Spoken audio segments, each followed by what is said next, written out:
প্রিয় ভিউয়ার্স, আসসালামু আলাইকুম। আশা করি সবাই ভালো আছেন। তো আজকে আপনাদের সাথে কথা বলবো পেঁপের শেষ স্টেজ অর্থাৎ পাকা পর্যায়ে বা হারভেস্ট পর্যায়ে আপনাদের কি করণীয় রয়েছে এই বিষয় নিয়ে। তো প্রথমে আমি আপনাদের দেখাচ্ছি একটি সুস্থ সুন্দর পেঁপের ফল গাছ। তো এই হচ্ছে পেঁপের কোয়ালিটি। এগুলো আপনারা যারা চাষ করেন তারা আসলে বুঝতে পারবেন। তো আসলে কি পরিমাণে পেঁপে একটা গাছে আসতে পারে দেখেন। আমি এর আগের ভিডিওতে আপনাদেরকে বলেছিলাম যে একদম ফার্স্ট টু লাস্ট পর্যন্ত একটা গাছ থেকে 3 থেকে 5 মণ পেঁপে সংগ্রহ করা যায়। তো অনেকেই অনেক কমেন্ট করেছেন, অনেকেই সেটাকে বিশ্বাস করতে পারেন নাই, অনেকেই নেগেটিভ পজিটিভ দুই ধরনের কমেন্টই করেছেন। তো আমি তাদের উদ্দেশ্যে বলতে চাই যে একটা পেঁপে গাছ সহজে কিন্তু মারা যায় না।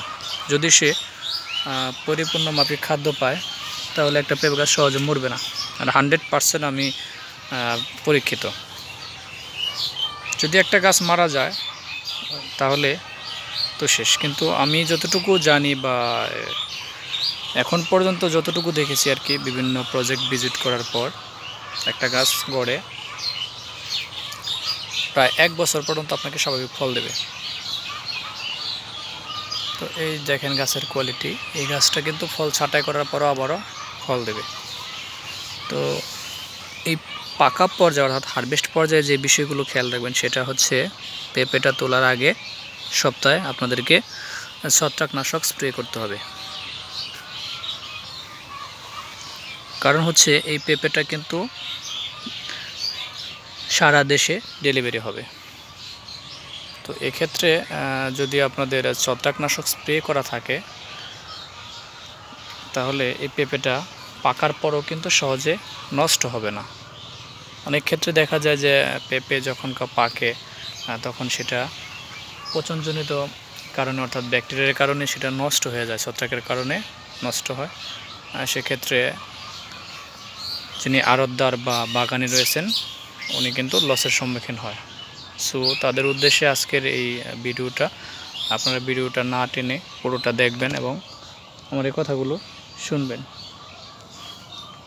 তো এই দেখেন প্রত্যেকটা গাছের অবস্থা, কি পরিমাণে ফল আর কি। তো আমি যে বিষয়টা নিয়ে আপনাদের সাথে কথা বলতেছিলাম সেটা হচ্ছে যে যখন আপনারা পেঁপেটা হারভেস্ট করবেন অর্থাৎ পেঁপে ছাঁটাই করবেন বিক্রির উদ্দেশ্যে, তখন আপনারা পেঁপেতে ছত্রাকনাশক হিসেবে মিনকোজেব গ্রুপের ছত্রাকনাশক অথবা আপনারা অ্যানিস্টাটপটা ইউজ করতে পারেন। তো ডোজ মাত্রা আমি আগের ভিডিওতে আপনাদেরকে বলেছি। তো ওই মাত্রায় আপনারা ব্যবহার করবেন, তাহলে পেঁপেটা একটু হার্ড হবে। আর হার্ড হওয়ার কারণে সেখানে পচনটা খুব কমই আসবে আর কি। আর একটা বিষয় হচ্ছে যে পেঁপে যখন উঠাবেন তখন একটা পেঁপে আরেকটার সাথে লাগাবেন না। কেননা একটা পেঁপের সাথে আরেকটা পেঁপে লাগালে সেক্ষেত্রে দেখা যায় ঘর্ষণের কারণে ওইখানে ছত্রাকের স্পোর তৈরি হতে পারে।